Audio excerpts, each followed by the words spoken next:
Hey everybody, it's Jason Blaha here, and today I want to chat with you guys a little bit about cheat curls, why I'm doing them, and what's going on with them in my training. And one of the things that people are going to note, and it needs to be very clear, is that part of the reason I do these is because it is a multi-joint exercise. That's something that people need to understand, is that single joint exercises usually aren't capable of actually correctly working the multiple heads of a muscle, and that includes the biceps and the triceps. That includes the calves. Stuff, again, I've talked about in quite a bit of detail. What you'll find with things like the biceps is that you need actual shoulder extension to perform all the functions that the bicep is capable of performing under load. And a lot of people talk about pronation and supination of the wrist. That's a little bit different because that's not really something you can load with large amounts of resistance. It's not the same. But elbow flexion is not the only function of the bicep. And when you look at the anatomy of it, it starts to become clear that compound movements bring more to the table. So part of the reason I'm doing it has to do with performance and development. But let's go back to the fundamental question of why am I, even as a strength athlete, doing more curls? Well, simply put, because I'm a YouTuber, because the way I look matters. I'm over 40 pounds into my cut. I'm going to continue to cut. I'm going to drop at least another 20 pounds of body weight over time. We're going to go down under 200 pounds, not just for my health, but my athleticism, my ability to compete in lighter weight classes later as a strength athlete. And these are things that are important. These are things that are important for overall fitness, athleticism, all these things in competitiveness. So it's stuff I'm already doing. But when we factor in that usually when people say that power lifters oftentimes are strength athletes, they don't think they look particularly jacked, that is because of bicep development. Because most strength athletes are not injecting stuff directly into their biceps the way bodybuilders are.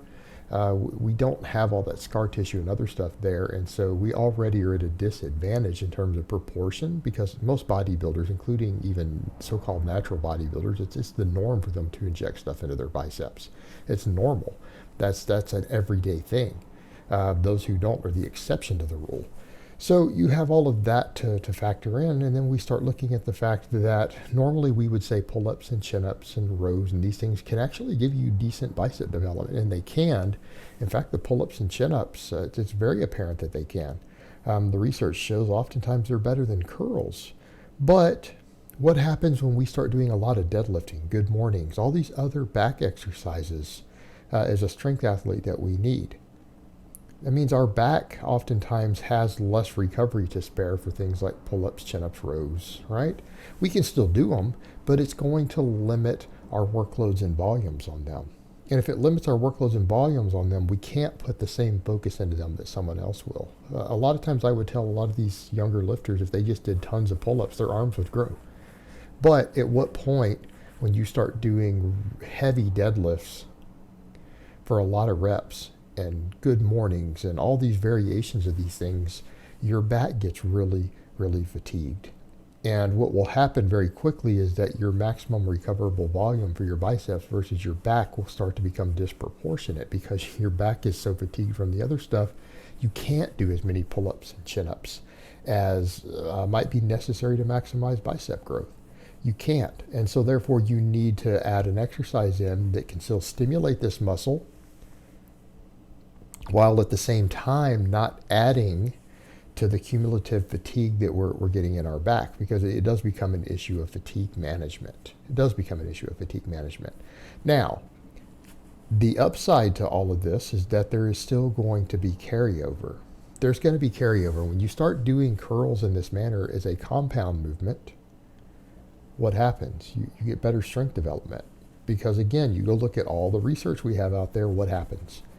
Single joint exercises do not add as much strength, apparently, even per unit of muscle mass, as you get with a multi-joint exercise. So if our goal is performance, let's say that we want to get stronger on these other big lifts. So we want to create a synergy between everything that we're doing. And if we're going to be strong and we're going to be powerful, even the smaller exercises we do, we need to be looking at them in terms of where do they fit into the grand scheme of training.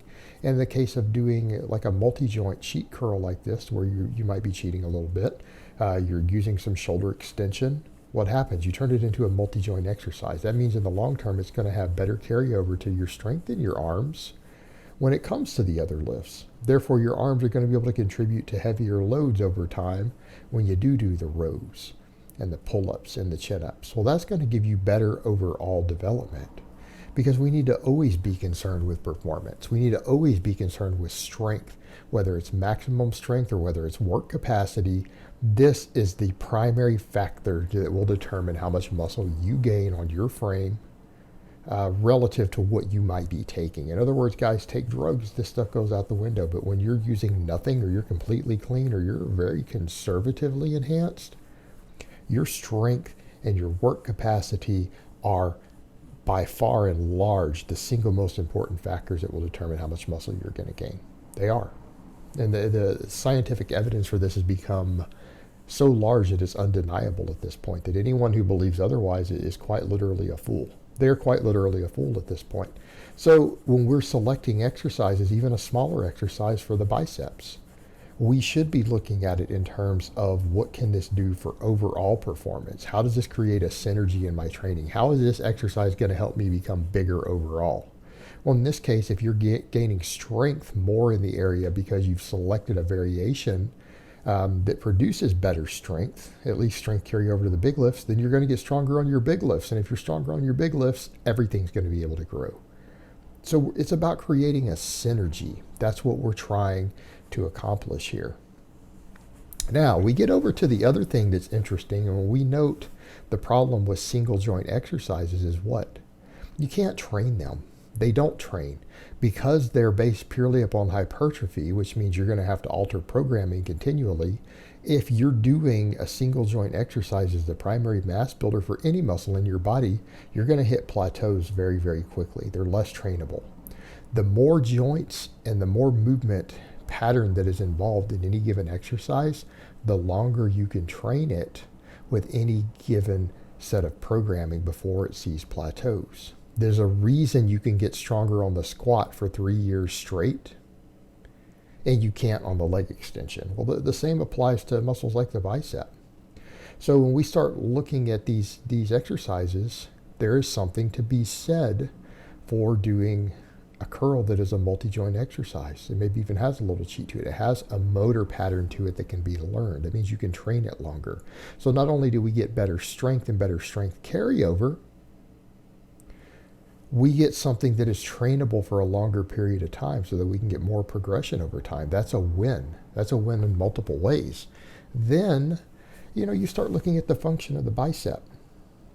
If you're trying to get maximum bicep development, and this is one of the points that gets brought home with the pull-ups and things, even when you take pull-ups and you look at versions that have the inefficient line of pull, let's say a pronated grip, when you start looking at EMG activity, oftentimes they have better muscle activation than a lot of the concentration curls and the single joint exercises. Why? Because it has to do with the way one of the heads of the bicep inserts. The way it inserts into the shoulder, part of the function of the bicep is that movement of the shoulder. That's part of the function of the bicep. That's part of what it does. It doesn't just bend your elbow. It doesn't just bend your elbow. So we're doing several things. We're increasing range of motion. And generally, not always, but oftentimes any exercise that allows you to increase the effective range of motion usually has slightly more, and when I say slightly, I do mean slightly more. It's not massive, it's small, slightly more hypertrophic potential.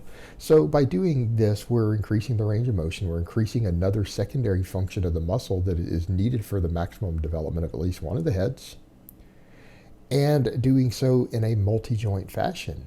Right, this is an all-around win. And I'm not against people doing curls. I'm not against people doing accessory-type movements. What I'm against is people just doing random crap without thinking it through and saying, hey, what is the best exercise I could be running in my program? If you're going to add things beyond the basic lifts, if you're going to add something besides the overhead press or the bench or the dip or the squat or the deadlift, some basic exercise, it needs to be something that really brings something extra to the table. It needs to be something that is going to be of value to you, not just a random exercise that you throw in.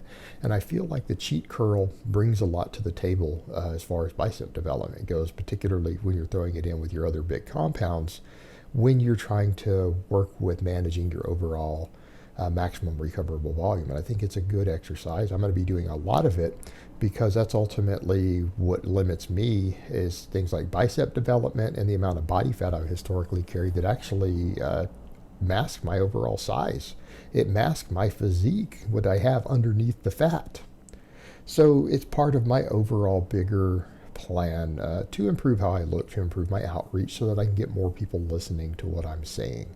Again, lose 20 more pounds of body fat and add an inch to my biceps. And I think more people would probably start listening to me. And I think everyone would agree with it. That's probably true of any fitness YouTuber. Probably true of anyone, not just me. I'm not even special in that regard. It's true of a lot of people out there who are giving advice who might know what they're talking about. It's just necessary for marketing purposes. All right, guys, but that's really all I have to say on that today. I hope it's been informative, and I will talk to you guys next time.